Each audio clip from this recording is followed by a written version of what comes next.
care, but we could always use more. Welcoming a cat into your home involves a whole new set of responsibilities. It's a period of adjustment for both you and your cat, so it's best to prepare beforehand.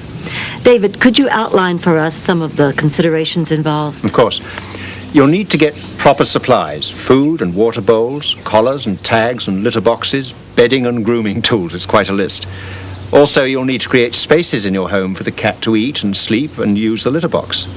And then, of course, you'll want to check around the house, indoors and outdoors, to make sure the environment is a safe place for the cat.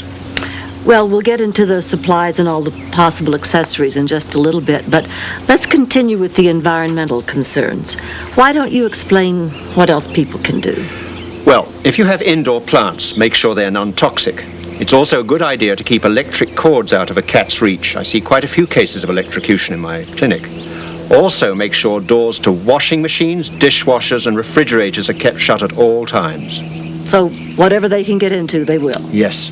As we know, they're very, very curious creatures, cats, and they will scope out every possible nook and cranny that might serve as a desirable place to have a snooze. As a matter of fact, Celestine did that once. I was out of town doing a job someplace, and she disappeared, and the people at the house couldn't find her. Well, it was 2 days later I got home. They had found her in the file cabinet. Was she filed under K for cat? Now, what about outdoors? Maybe it's a good idea to talk a little bit about the decision to let your cat go outdoors. The decision is really based on your home environment. Obviously, if you live in an apartment or condo in a big city, you'll be keeping the cat indoors. In a home like yours, in the hills, you have the concern of predators, of course. Like our friendly neighborhood coyote. And don't forget snakes and sometimes even owls. Owls? Yes, it's not common, but it's happened. They can carry a cat off. Some people may wonder if keeping the cat indoors is really in the best interest of the cat. I believe that if all the conditions are conducive to letting the cat go outdoors, it's preferable. However, if there are any concerns at all, like heavy street traffic or predators, then you should keep him indoors. They're extremely adaptable creatures and will adjust to an indoor lifestyle with no problem at all. So if you have any reasons not to let the cat out, you shouldn't. That's right. Now, David, you mentioned creating specific places for eating and sleeping and the litter box. Yes. Well, the feeding area should be some place rather tucked away from traffic, preferably a little utility area off the kitchen. The litter box should be nearby, but not too close, because they don't like to eat too near where they urinate. Actually, if you have a problem with a cat urinating somewhere they're not supposed to, you might try putting their food bowl there. That will usually stop them from doing that. I didn't know that. That's very interesting. And the bedding should be in a place free from drafts, right? And you might just try getting down on your hands and knees to make sure there are no drafts down at their level. Also, to be sure to keep their bedding clean, or they won't sleep on it.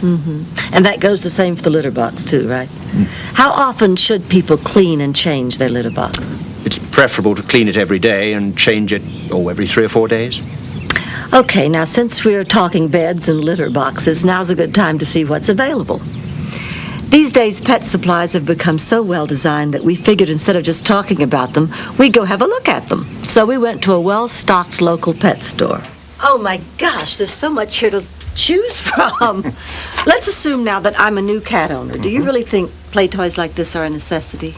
Well, the best thing about them is it stops them playing with things you don't want them to play with. Oh, that's true. And also part of the fun of owning a cat is seeing them stalk and bat these things around. But you know, I've seen homes where there were lots of toys all over the floor and the cat was playing with an old piece of newspaper. Well, a cat will play with almost anything, of course.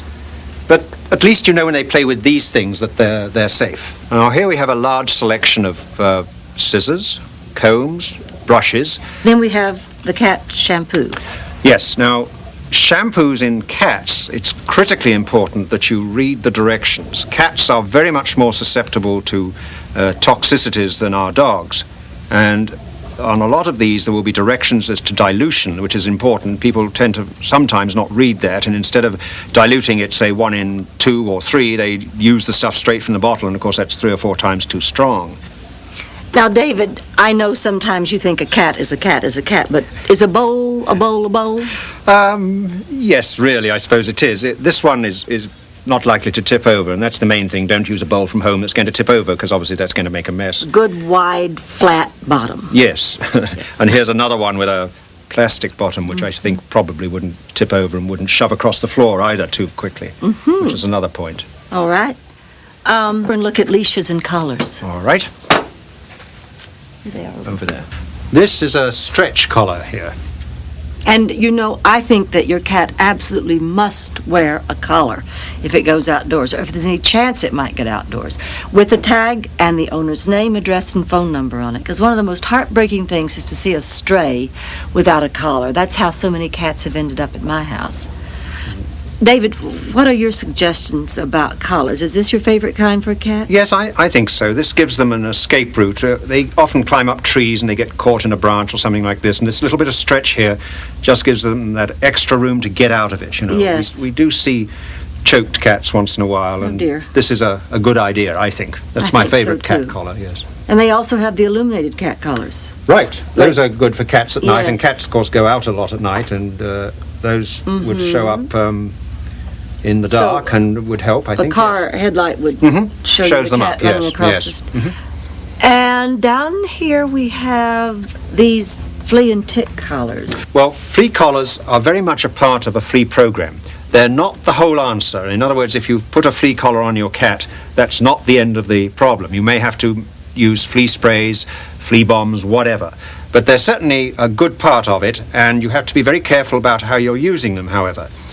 First and foremost, when you open the flea packet, the collar packet, a large rush of the medication comes out, and you don't want that going on the cat initially. So it's a good idea to hang the collar up for a couple of hours and let it get rid of that first rush.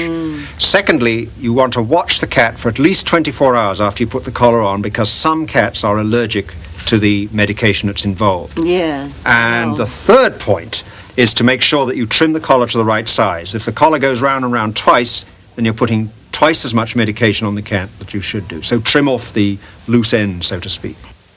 This is a scratching post. It could help keep your cat from scratching and clawing on your favorite chairs and sofas. But David, tell us, how well do they really work? If they work, they're great, but they don't always work. I think sometimes the taller ones work better because it becomes a sort of an adventure for the cat to climb up here, so he'll get used to scratching on it, and even on this one. But a straight post on the floor sometimes gets completely ignored. Yes, like mine did. And if that happens, of course, you have to use sterner measures. Such as? Well, if they go for your favourite sofa or whatever, if you get a little Sprint bottle and give them a little spritz when they go for it, that'll water, that can help. But you have to be careful not to give too much, because cats don't like water. Like some men I've known.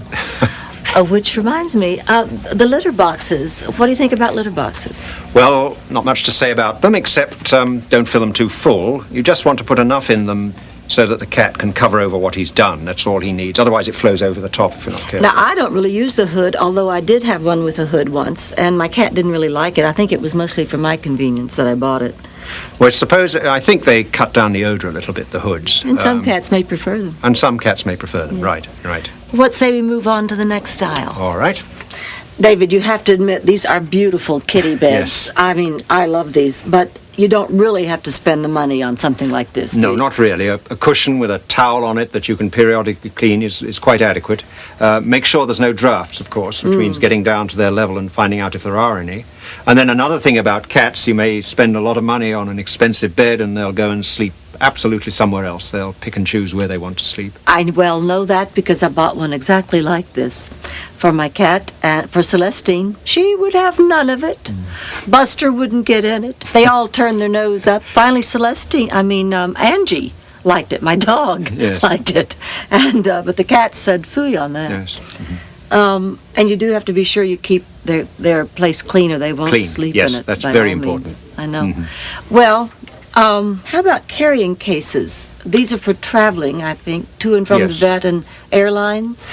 One of the things I like about these is they split in the middle here, and you could take the top off, and if your cat travels a lot, and some people do travel a lot with their cats, then it's sometimes a good idea to get them used to sleeping in the bottom half, if you can do that with a cat.